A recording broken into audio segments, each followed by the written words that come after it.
Right now at 6, a teen killed in a crash on a rural road, and the driver is now in jail. The serious charges he's facing. Plus, what people are calling a bump in the road on the way to the Oregon coast that's giving drivers a big jolt. What ODOT is doing about the troubling section of Highway 26. Then, as seen on TV, and see you in court, the Oregon inventor who's lawyering up to defend her patent against knockoffs in a new KGW investigation.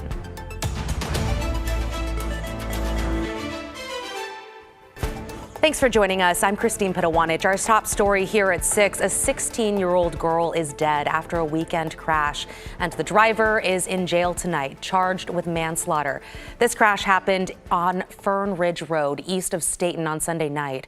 In total, 4 minors were in the car at the time, and the adult driver is now suspected of driving under the influence.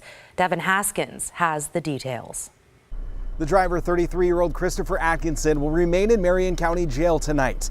The judge denying bail, siding with the victim's family, saying he would be a danger if he got out.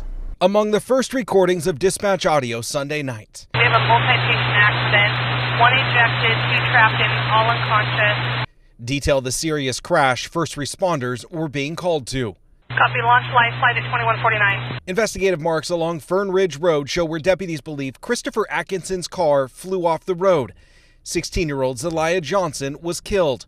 3 other minors ages 12 to 16 were seriously injured. He took my daughter away from me. He is a threat to society. In Marion County Court, emotional testimony from the victims' families asking that the judge deny bail.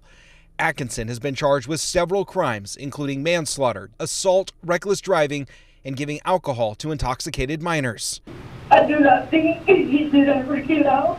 I have a daughter laying in Dornbecker right now with tubes in her, with broken ribs and punctured lungs. A mom of one of the injured minors said her daughter was having nightmares and was scared to sleep alone, fearing her safety. He was the one that called 911 that this man would be coming after her. She is terrified. He saw things that she should never have been seen, especially by somebody of this age. The judge siding with the victim's family, ordering Atkinson remain in jail without bail. We're still trying to learn more about why Atkinson was driving around with those 4 minors. We asked Marion County deputies if they knew. They said it wasn't familial, but it was something they were investigating. In Salem, I'm Devin Haskins, KGW News. In your headlines, Clackamas County officials are working to identify a driver who was killed in a fiery high-speed crash over the weekend. It happened just before 11:30 Saturday night at Southeast Alberta and 72nd Avenue. Callers reported a car had crashed. After some searching, deputies spotted an SUV on fire across Johnson Creek several hundred feet away. Investigators found the SUV had gone airborne after hitting a guardrail, hit the Springwater Corridor Trail, then went airborne a second time over Johnson Creek before landing upside down. Portland police are looking for the people involved in a smash and grab burglary at a Northeast Portland dispensary earlier this morning.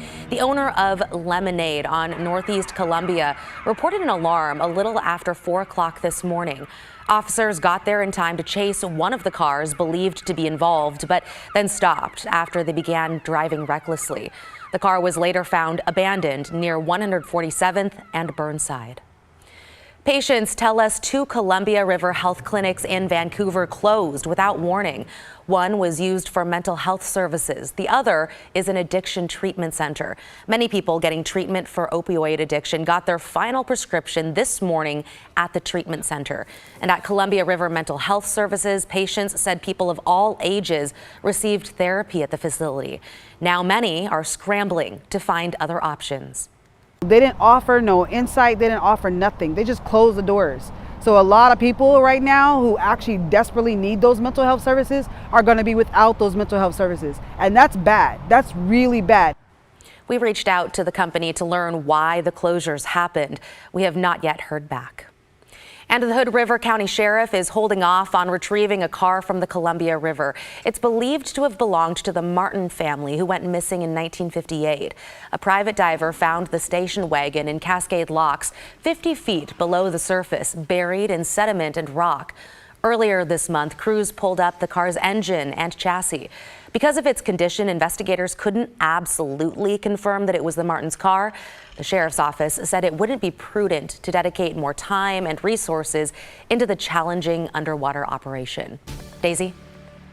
Yeah, thanks so much, Christine. Yeah, giving you a look at our current temperatures. It was quite the day, warm temperatures, although we still were dealing with the cloud coverage. Things are changing though in the next 24 hours. Let me explain in just a moment. But currently right now, 68 over in Hillsborough, 70 here in the Rose City, also for King City, 72 over in Sherwood, and in the 50s and 60s for the Oregon coast. So yes, we have started to see a few sunbreaks, of course, in our sky, but for the majority of the day, we've been dealing with the cloud coverage. So nothing that we're, of course, not used to. Although there were some showers up to Washington. We didn't quite see any of the rain. The scattered showers, of course, bone dry here in the Rose City, up in Vancouver. Just a few traces for folks over in Troutdale, but more of that rain did hit the Oregon coast. Now looking at tomorrow's the gem of this week. We're expecting to hit the upper 70s, potentially reaching record-breaking temperatures if we, of course, surpass 74 degrees. Now we have a lot more to talk about, Christine, alongside why we issued a weather impact alert day on Wednesday. I'll give you a hint. This is why. Back to you. Okay, thank you, Daisy. Now at 6, a growing trouble spot for people headed toward the Oregon coast for spring break. Our Libby Dowsett reports from mile marker 13 on Highway 26, just outside Seaside, near what drivers say is a notorious bump in the road. So this is the spot locals call the bump. And when cars come down this hill or come up the hill too fast, they hit this spot like a ramp and catch air. We just talked to an OSP trooper who said in the past week, they've had a driver hit head-on into a tree, hit a guardrail on the other side of the highway, and one child told the officer that he hit his head on top of the car when his dad went too fast. Drivers say the bump outside Seaside on Saddle Mountain is dangerous, even with the newly posted 25-mile-per-hour speed limit. Facebook users even posting video of people catching air as they fly down the mountain. The Oregon Department of Transportation telling us the problem started in 2022 and different bumps and ledges have popped up over the years. With every slide, wet weather can also exacerbate those locations. So hopefully with some of the drying in the next couple of days, this will help slow the movement of that location. Mindy McCart from ODOT says the underground water pressure is pushing up the roadway, and with 3 crashes in the past week alone, she thinks even the new speed zone of 25 miles per hour may be too fast. ODOT says this is one of the more than 80 landslide areas along Highway 26 between Highway 101 and Banks. ODOT says this is a problem that's not going away anytime soon, so they urge drivers to slow down, even put on your hazards to avoid crashes that happen all the time right here. Libby Dowsett, KGW News.